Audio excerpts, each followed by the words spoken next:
ప్రతి ఫ్రెండ్స్ బ్యాచ్లోనూ ఒకడు ఉంటాడు. వాడి మాటలు విని తీరాల్సిందే. వాడు ఎవడో ఇప్పుడు నేను చెప్పబోయే కథలో మీకు తెలుస్తుంది. కథ ఏంటంటే, ఒక అడవిలో నక్క పులి ఫ్రెండ్స్. అయితే ఒకరోజు నక్క గడ్డిని చూసి, గడ్డి చూడు ఎరుపు రంగులో ఎంత అందంగా ఉందో అంటుంది. దానికి పులి గడ్డి ఎరుపు రంగులో కాదు పచ్చ రంగులో ఉంటుందని చెబుతుంది. దానికి నక్క కాదు గడ్డి ఎరుపు రంగులోనే ఉంటుందని, పులి గడ్డి పచ్చ రంగులోనే ఉంటుందని వాదన పెట్టుకుంటారు. దాంతో ఈ వాదన చాలాసేపు జరుగుతుంది. అయినా ఒక కొలిక్కి రాదు. ఇద్దరికి పెద్ద గొడవ అవుతుంది. దాంతో ఇద్దరు కలిసి తీర్పు కోసం రాజు అయినటువంటి సింహం దగ్గరికి వెళ్తారు. అప్పుడు సింహం, చెప్పండి మీ ఇద్దరి మధ్య గొడవ ఏంటి అని అడుగుతుంది. దాంతో ఇద్దరు జరిగిన విషయం అంతా సింహంకి తెలియజేస్తారు. అప్పుడు సింహం నక్క చెప్పిందే కరెక్టు, గడ్డి ఎరుపు రంగులోనే ఉంటుంది అని తీర్పు ఇచ్చి పులికి 10 కొరడా దెబ్బలు శిక్ష విధిస్తుంది. దాంతో నక్క అక్కడి నుంచి ఆనందంతో వెళ్ళిపోతుంది. తర్వాత కాసేపటికి, ఏంటి రాజుగారు మీకు తెలుసు కదా గడ్డి పచ్చ రంగులోనే ఉంటుందని, మరి నాకెందుకు శిక్ష వేశారు అని పులి అడుగుతుంది.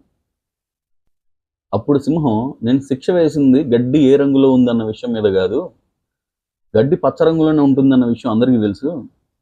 అయితే నక్క ఒక మూర్ఖురాలు, దాంతో వాదించి టైం వేస్ట్ అన్న విషయం తెలుసుకోలేక నువ్వు టైం వేస్ట్ చేసావు.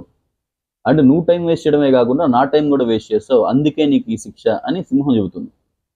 సో ఇక్కడ మనం తెలుసుకోవాల్సిన విషయం ఏంటంటే, ప్రతి ఫ్రెండ్స్ బ్యాచ్లో ఒక మూర్ఖుడు ఉంటాడు.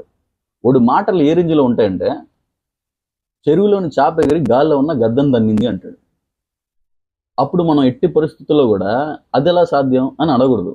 పొరపాటున అన్నామో చచ్చామే, వాదిస్తూనే ఉంటాడు. దాంతో మన టైంకి మాది హోల్ పడుతుంది.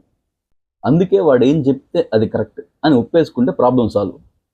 సపోజ్ గడ్డి ఎరుపు రంగులో ఉంది అని అంటే, అవును మామ గడ్డి ఎరుపు రంగులో భలే ఉంది అని చెప్పాలి.